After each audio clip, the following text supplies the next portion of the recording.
প্রায় ৮ কোটি টাকার অবৈধ সম্পদ অর্জনের অভিযোগে সাবেক মন্ত্রী দীপু মনি ও তার স্বামী তৌফিক নেওয়াজের বিরুদ্ধে মামলা করেছে দুদক।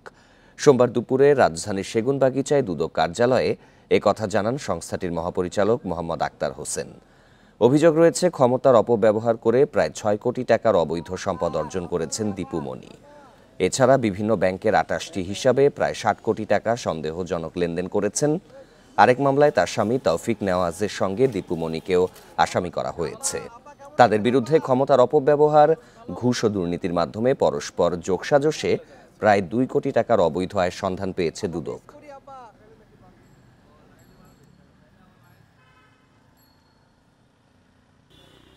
মিডিয়া পিকে হালদার